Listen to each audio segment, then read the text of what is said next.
Dokter Ayu. Bagaimana caranya supaya setiap pekerjaan atau kegiatan kita bernilai ibadah?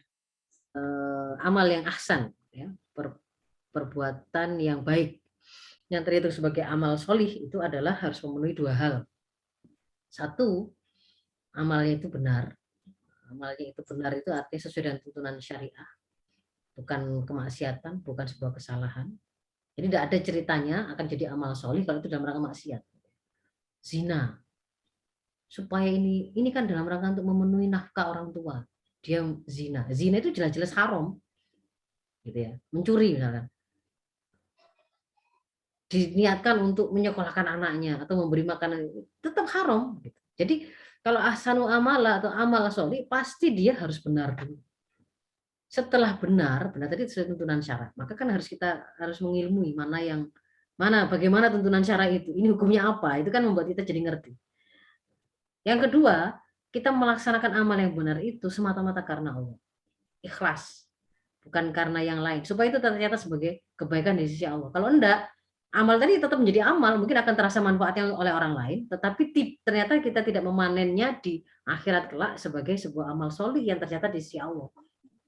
Jadi kita sodakoh gitu ya, membantu orang, termasuk kita melayani pasien, melayani gitu ya. Ada orang yang dengan wasilah kita dia sembuh, ada manfaat. Tetapi ternyata pada waktu kita kembali kepada Allah tidak menjadi sebuah amal solih. Kenapa?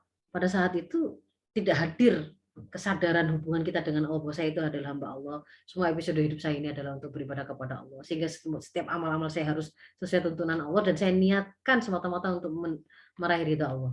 Mungkin pada waktu kita melakukan pelayanan itu grundel, ada grundelnya, ada merasa merasa jengkelnya gitu misalkan ya, pokoknya nggak ikhlas lah saya itu.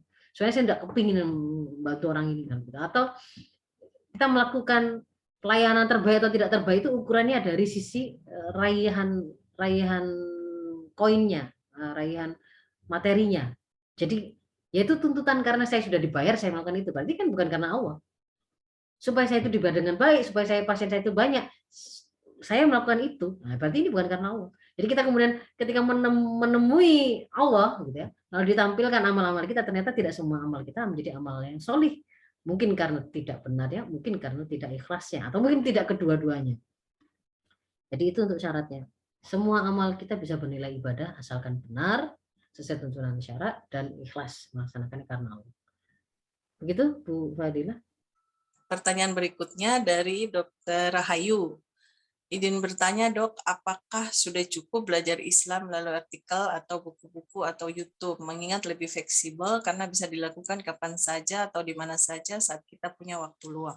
Ya, kalau bicara idealnya, itu bisa kalau kita sudah ada pada level pendidikan yang tinggi. Ya. Artinya profil kepribadian Islam kita sudah dibentuk.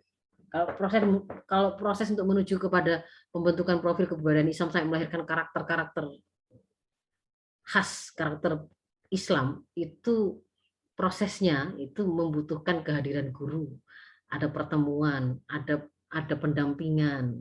Itu kan kita bicara sebenarnya idealnya itu ada pada masa anak-anak, pada masa sejak usia dini sampai dia mukallaf. Ya kan? Itu di situ itu memastikan anak kita itu kemudian sholat, memastikan anak kita itu jujur, memastikan anak kita itu kemudian ngerti caranya adab kepada guru, menghormati dan seterusnya, itu tidak bisa kalau semuanya hanya membaca buku atau online gitu, enggak. Kalau itu proses pendidikan dasar untuk membentukkan syariat Islam itu tidak bisa kalau kalau hanya dengan membaca, tapi harus ada guru, ada proses talakian fikrian, ada proses pertemuan, ada metode pembelajaran dalam Islam yang khas, yaitu harus terrealisir di situ. 3 metodenya ya, Thariqah Islam Fidarsi. 1, belajar itu harus pada tataran mendalam, sampai membuat orang yang diajar itu memahami betul fakta yang sudah dia pelajari. Misalkan ya itu 1. Lalu yang kedua, mau saya kasih contoh nanti kepanjangan. Yang kedua, lalu setiap apa yang diajarkan itu harus eh, harus harus diyakini kebenarannya, Diyakini kebenarannya itu mengharuskan kalau hal-hal itu yang sifatnya akidah, itu keyakinan itu harus 100% yang terbangun. Sementara kalau di luar akidah, misalkan itu hukum syara berkaitan dengan amal-amal perbuatan tertentu, itu paling tidak itu levelnya ghalabatud dzon, harus sampai pada tataran meyakinkan, mengalahkan keraguan. Jadi kalau misalkan belajar tentang ilmu pengobatan, itu kita nggak 100% gitu, tapi mengalahkan keraguan dari dugaan yang terkuat melalui bukti-bukti ilmiah, pakai pakai apa namanya, proses pembuktian secara ilmiah, itu kemudian terbukti misalkan begitu, itu lebih meyakinkan daripada yang ngawur tidak pakai ada proses-proses pembuktian seperti itu. Maka harus sampai pada tataran ghalabatud dzon kalau bahasa di dalam pendidikan Islam itu. Jadi sampai mengantarkan pada mengalahkan apa namanya, itu merupakan dugaan kuat yang paling kuat di antara dugaan-dugaan yang ada, dianggap sebagai sebuah kebenaran. Nah, lalu yang berikutnya kaitannya dengan metode pendidikan itu adalah karena dirasa itu lil amal. Setiap apa yang diajarkan itu untuk lil amal. Maka kenapa kok dia itu harus sampai membuat orang yang belajar itu yakin kebenarannya? Karena nanti untuk dia amalkan. Kalau dia tidak yakin akan kebenarannya, dia tidak akan melakukan, tidak akan mengamalkannya. Susah. Nah ini melakukan itu tidak bisa kalau itu hanya dengan baca buku. Bagaimana meyakinkan anak kita bahwa Allah itu benar-benar ada? Cukup diberikan misalnya bukunya saja. Tidak bisa. Karena di situ nanti misalkan untuk memahamkan anak bahwa Allah itu maha melihat, bahwa kita harus disiplin. Disiplin itu seperti apa contohnya, bentuknya.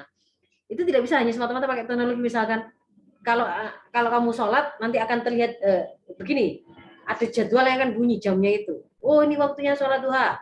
Lalu kalau kemudian dia sudah melakukan sholat duha, dia klik centang, akan terbaca di situ rutenya dia berangkat ke masjid atau tidak. Ini kalau kemudian semata-mata hanya percaya kepada teknologi yang tidak ada guru mendampingi, belum tentu. Itu seperti hari ini apa ojek-ojek online misalnya gitu kan.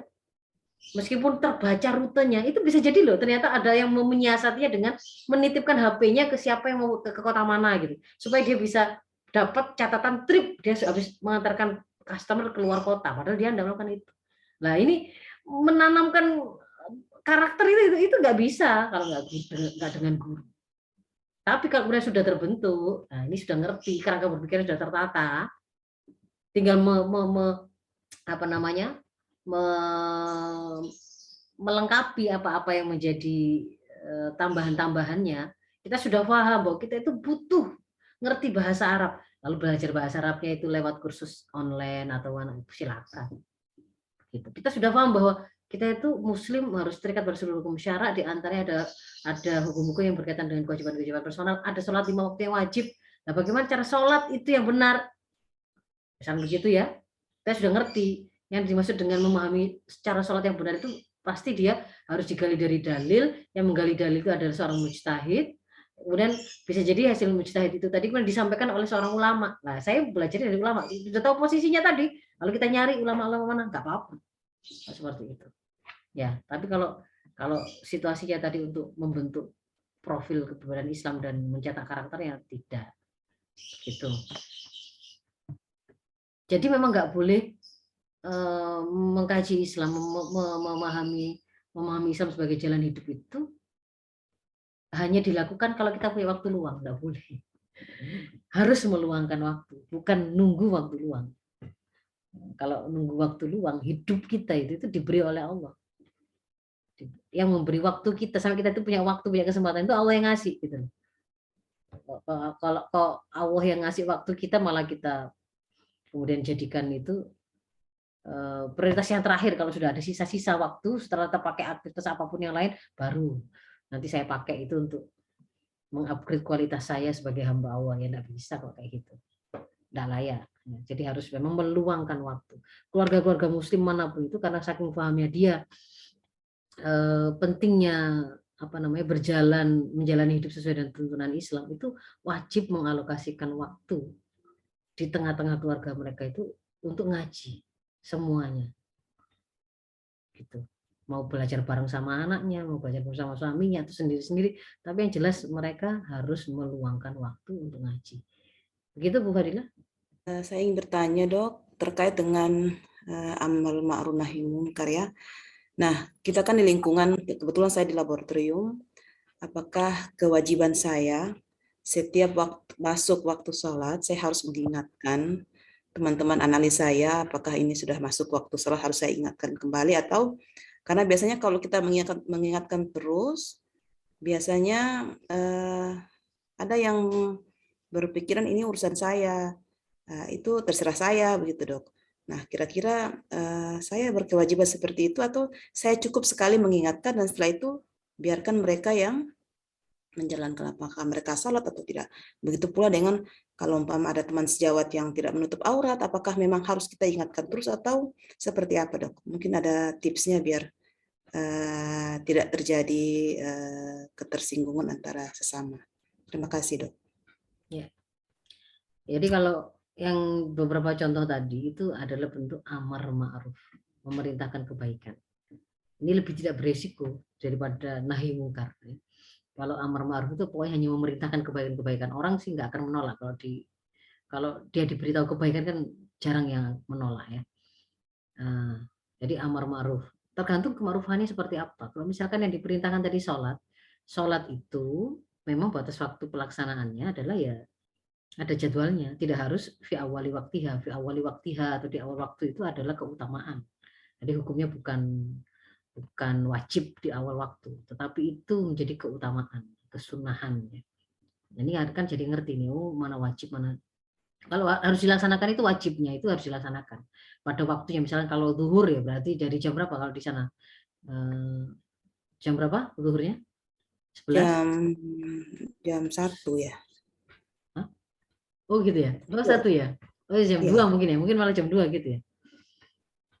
Mungkin ya. 1 ya. Misalnya 1 sampai jam 3 misalkan zuhurnya. Namanya wajib itu harus dilaksanakan antara itu, jam 1 sampai jam 3 itu.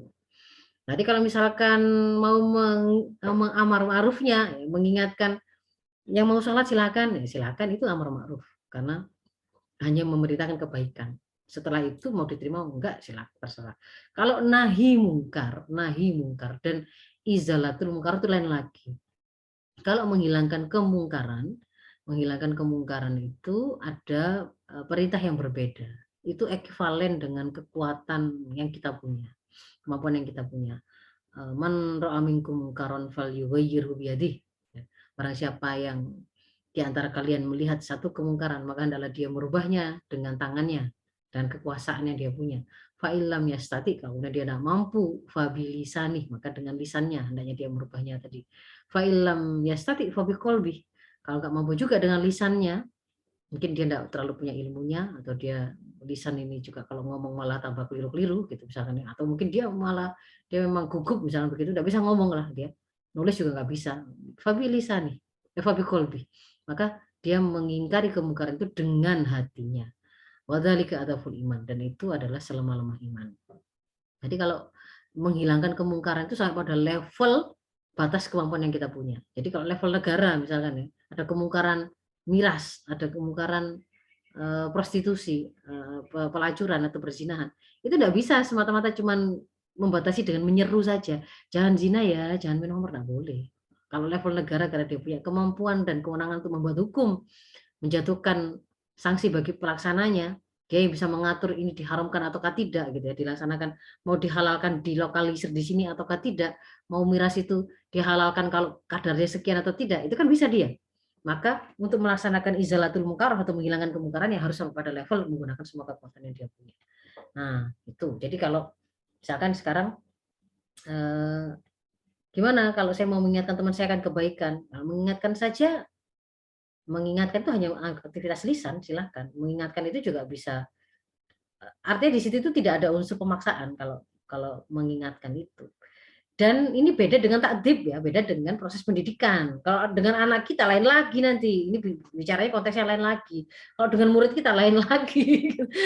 Kalau ini misalnya contohnya adalah saya ada teman, dia nggak dalam tanggung jawab saya, dia harus sholat, dia harus itu bukan, kalau dia misalnya melakukan keharaman itu memang bukan tanggung jawab saya.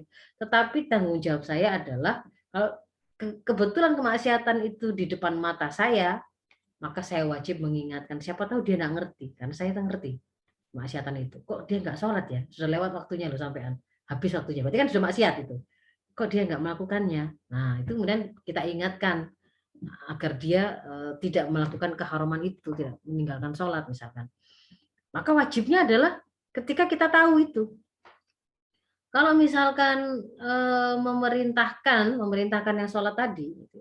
Kalau ini adalah anak kita, ini lain karena anak kita itu adalah tanggung jawab kita sebelum dia itu menjadi dewasa yang kemudian tercatat sebagai mukallaf dan akan ditanya oleh Allah sendiri. Sebelum dia mukallaf itu tanggung jawab kita untuk mengajari dia. Dan nanti itu kemudian karena kita tidak pernah mengajari sehingga membuat dia ketika dia mukallaf dan sudah mulai dicatat oleh Allah dia tidak bisa melakukannya, kita menjadi terkena terus karena itu tanggung jawab kita. Tapi kalau itu memang bukan dalam wilayah perwalian kita, khatuna kita, pengasuhan kita, bukan guru, bukan murid kita gitu ya, bukan anak kita, memang tanggung jawab kita hanya mengingatkan saja. Kalau mengingatkan saja, maka carilah cara yang terbaik yang bisa diterima. Tidak harus dengan cara yang sama, selalu mengingatkan dengan kalimat di muka publik, tidak harus begitu. Bisa satu saat mungkin dengan hadiah, bisa dengan memberi buku, bisa dengan mengirimkan tulisan dan seterusnya. Jadi nggak harus setiap waktu sholat, ayo waktu sholat ya. Kalau misalkan kita mau melakukan itu, kita lihat sudah lewat waktunya, zuhur itu sudah menjelang asar, kita tahu ada yang belum sholat, yang belum sholat ya sudah mau habis, boleh harus dilakukan karena kita tahu di depan mata kita. Gitu. Tapi kalau misalkan mereka sih akan tetap sholat gitu ya. Gak harus kita memilih untuk setiap baru adzan langsung ayo sholat gitu, gak harus juga. Karena amar ma'ruf tadi, ma'rufnya itu bahwa kalau sholat itu memang waktunya adalah bisa antara jam itu sampai jam itu.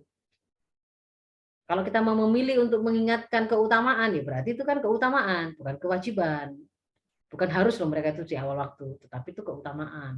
Artinya itu lebih baik kualitasnya daripada orang yang mengakhirkannya. Tapi kalau kemudian dia mau menuju ke akhir, waktu sudah mau habis tapi gak sholat-sholat, kita mulai mau melakukan upaya selain amal ma'ruf, kita juga mau mencegah kemungkaran di situ. Contohnya itu kan misalkan, kalau saya dulu kan kerja di kampus ya, kampus Islam gitu ya. Lalu kalau setiap ada maba itu anak-anak kakak kelas itu loh, ketika kayak melakukan orientasi mahasiswa dan seterusnya itu, mereka menyengaja gitu ya.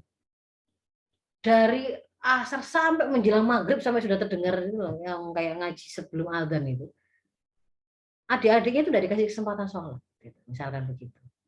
Nah lalu kemudian ada adiknya yang kemudian minta izin, mas saya mau sholat belum, ini mau maghrib, malah dimuarai. Memang yang sholat cuma kamu toh, begitu. Kemudian dia mau mengingatkan di situ, itu bagus amar ma'ruf nahi munkar. Ya, begitu.